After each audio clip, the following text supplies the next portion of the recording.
Hello, everybody. I'm Sean's Mapping or the Sultanate Empire, and in today's video, we are going to be continuing What If the Cold War Never Ended? If you did not see the last episode, I suggest you go check it out, as it will be most important so that you understand everything that is going on. Now, if you look at the map here, you will notice that some things look just a teeny weeny inty bitty bit different. And that is because I felt like a lot of the wars that were still happening around the world, specifically in Africa and a little bit in the Middle East, should have been over by now. Now, mind you, the Congo, the Democratic Republic of Congo, Chad, um Algeria, like even though I finished up their wars, it mean they're not stable at all. Okay, that doesn't mean they're stable at all. That actually means the opposite. They're very unstable still. It just for me, I feel like those wars would have ended by this point. They wouldn't continue. Also, I would just like to say major shout out and major, major love and respect for my friend Drake the Johnson, amazing YouTuber and live streamer over on Twitch. I will link his YouTube channel down in the comments. He plays Arma 3 with his friends. Also, shout out to them too. And I would just like to thank them for their massive support and their massive um essentially care for my channel and I guess just support in general really. Hopefully I remember to link his channel down in the description, and I most certainly will put the link there if I remember to put the link there. Go check him out. He plays Arma 3. Amazing YouTuber, amazing person. I feel like y'all would love him and his friends and what they do if you like games like Arma 3, for example. And if you don't know what Arma 3 is, go ahead and search it up. It's an amazing third slash first person shooter slash game editor. It's something very fun and that you might see me start posting on my channel. Who knows? Because I will be uploading gaming videos onto my channel shortly, maybe towards summer, spring break. Maybe I'm still working on the schedule on when I want to upload gaming videos. But again, major shout out to them and those guys over there with Drake. Major thanks and love from me to them for their massive support. And yeah, alrighty, let's get into today's video. If you did not see the last video, again, I suggest you go check it out, as the war, World War III, which started in episode 5, is going very bad for the US and her allies. The Greek and minor Turkish forces are being pushed back in Bulgaria. The um, The Croatians and Italians are being pushed back in Croatia, the Germans are being pushed back in Germany, and the Soviets have begun their invasion of Benelux. American troops have just arrived in France, and they're now beginning to spread out to all other major front lines. Meanwhile, the British Navy has been doing all they can to prevent the Soviet Navy from leaving the Baltic Sea over here. Or, well, the Nordic Sea, I should say, up here in this area. The British are holding out, but it's not looking too good for them right now. It's not looking too good for them right now. I can tell you that much. Now, let us go ahead and continue the war. With American troops arriving within um, France, the Soviet forces on the front line are a lot more eager to try and actually begin invading into France so they don't have to deal with American defenses along the French border.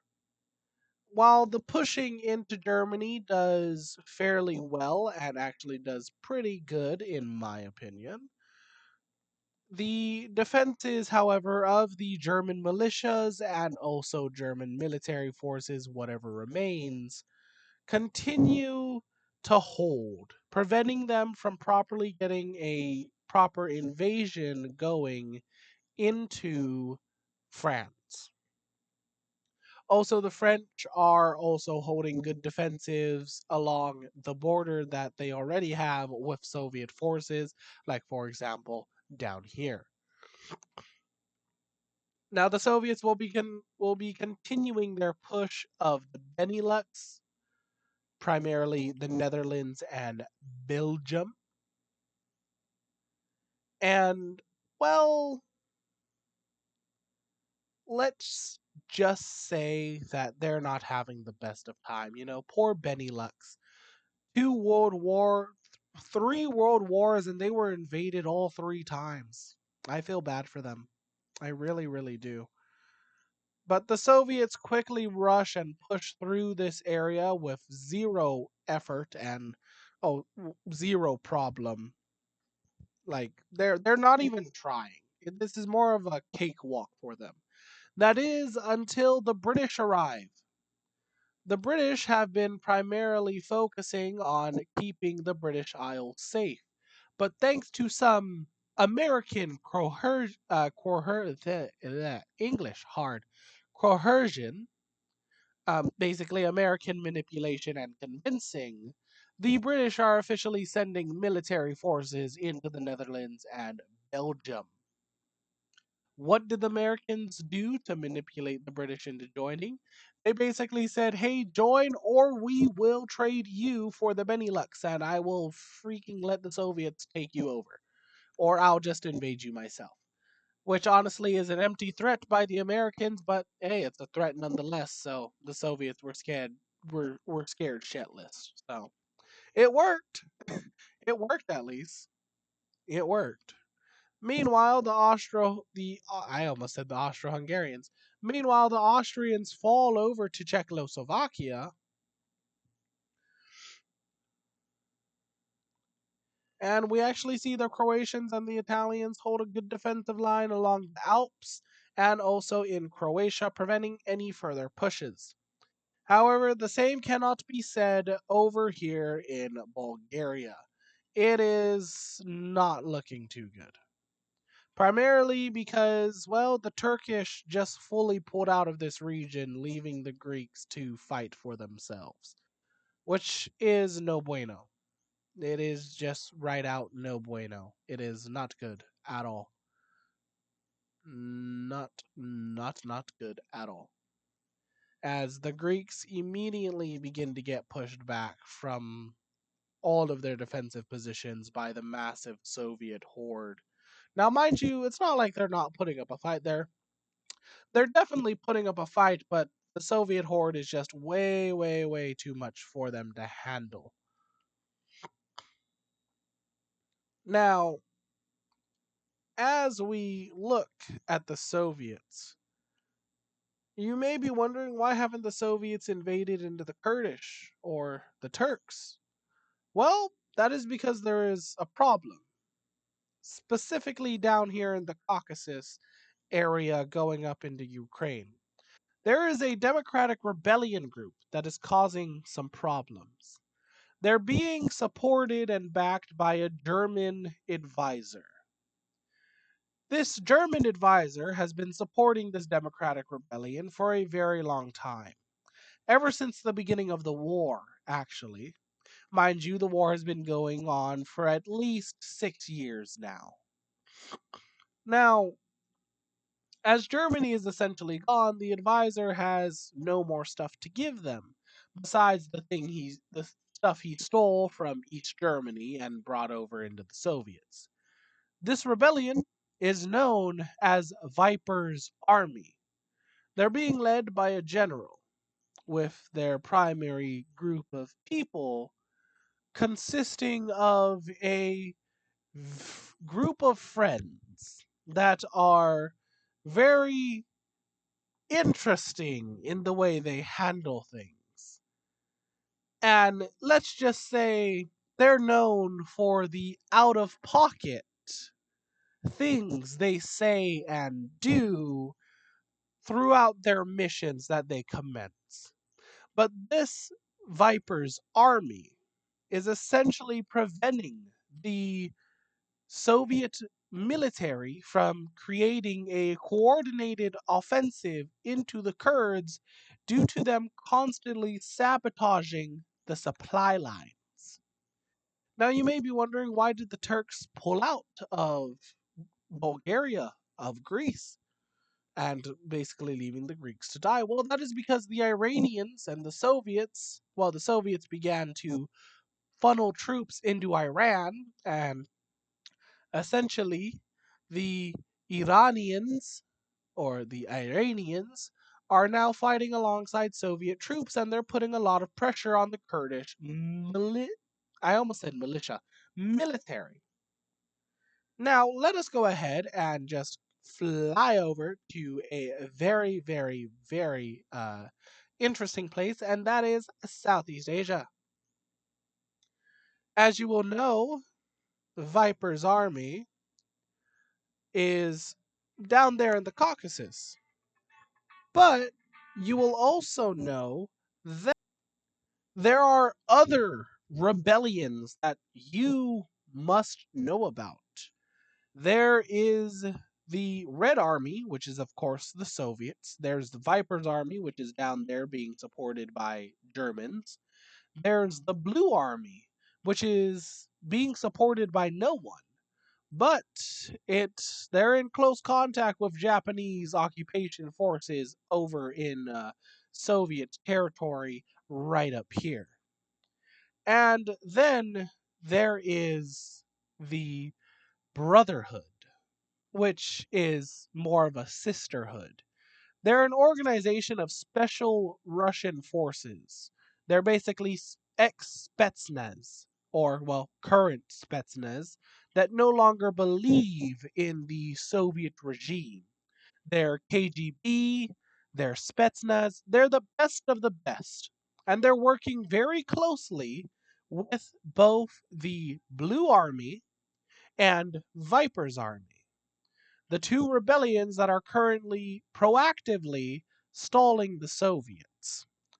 Now, one of the primary reasons we came here is because Ding Dong, the Americans, are here. Using their military bases on the island of Guam, they have re they have recaptured all of the Philippines, and using Taiwan as a launching point, they have began their own little invasion of China, due to China fighting on multiple fronts because India is now involved in this war. India saw China's position, and well, they are deciding to take advantage of this, because you see, the Indians want to take over all of Pakistan. Well, they want to take over Pakistan and also Bangladesh. But they can't do that because it's controlled by Pakistan, of course. And Pakistan is aligned with the Chinese. So they didn't want to start a war. But now that the Chinese are in a war with the Americans, it's prime opportunity for them to get involved. And the Americans make a quick invasion up like this, but they're quickly halted by the millions and millions of Chinese troops due to China being a very, very populated country. Even in this time period, they are still heavily populated. I do believe the Soviets might outnumber them. I'm not too sure on my history there, but I think the Soviets outnumber them 10 to 1. Well, no, I think it's more of like 2 to 1. But the Chinese, I'm not too sure on my history there for the numbers, but all you need to know is they still have a lot of population. I just stuttered there. Oh, Lord have mercy on my soul. Anyways, ladies and gentlemen, let us go ahead and get into the war of India, Pakistan, and China. Let me go ahead and clean up these borders, and let's Take a look at it. And alrighty, here we are with a much cleaner border without all of those contested zones being shown. Um, this is what it looks like. Let's go ahead and get into the war. With their immense forces and with Pakistan actually sending some of their military down to Southeast Asia, and this invasion being semi unexpected but mostly expected, the Indians, instead of pushing into Pakistan primary, they actually push into Bangladesh and they encounter Bangladeshi rebels that were attempting to break away from Pakistan. Now, these rebels aren't the Indians either. So they begin to fight against the Indians, turning this region into a a three war conflict, specifically in Bangladesh, versus the Bangladeshi rebels, Indians, and the Pakistanis. I'm pretty sure if the Chinese get down here, they can join in the party if they would like to. But of course, the primary area we see the Indians successful in is way up here in the Kashmiri region. You know, that region known as Kashmir, which the Indians, Pakistanis, and Chinese have been bickering about for like the past century and a half. This is basically what they have been fighting about, and well, this war may or may not be the war that actually gives ownership to one of the three countries, maybe even joint ownership between the Chinese and the Pakistanis. But India quickly pushes into the neighboring regions and countryside within Pakistan, with most of their forces being focused up here to secure the Kashmir region. Now, the Chinese aren't being left out of the party. The Indians quickly push into Chinese held territory, quickly pushing up to these three lakes right over here, and they push all the way up to right about here before being halted by Chinese forces. Hence why the American invasion was even possible in the first place, and why the American invasion was doing so well for a good couple of like 2 to 3 months before they were halted. Now, unfortunately, ladies and gentlemen, that is all the time we have for this video. I'm Sean's Mapping, or the Sultanate Empire. Again, shout out to my friend Drake the Johnson and his friends as well. Uh, and I hope they get the kind of little Easter egg I put into my series. Again, if I remember, I will link his channel down in the description for you guys to check him out if you want to see some gaming content. Now, just as a reminder, he is busy with IRL life and with stuff, so he hasn't been posting as much or streaming as much as of late. So, if you would like to just kind of hang out and wait until he starts uploading again, then A, you don't need to subscribe to him now, but highly suggest you subscribe to him and check out his channel. An amazing person, an amazing guy. If you enjoyed my video, I suggest you hit the like button. If you didn't enjoy the video, then you can hit that dislike button and let me know that it was absolutely horrible. If you would like to stay updated and up to date and notified of any time I upload a video, go ahead and hit the subscribe button and then hit that bell notification icon right next to the subscribe button. I'm Sean's Mapping or the Sultanate Empire. I hope you beautiful ladies and gentlemen are enjoying the rest of your day or night. And I hope you beautiful people are enjoying your 2026. January has ended, ladies and gentlemen, or well, it's coming to an end with the 30th being right around the corner, or it already being the 30th. And the first month of 2026 is officially over. By the next thing you know, it will already be November of 2026 going into 2027. Time just flies, my friends. I'm Sean's Mapping or the Sultanate Empire. I hope you beautiful ladies and gentlemen enjoy the rest of your day or night, and I will see you in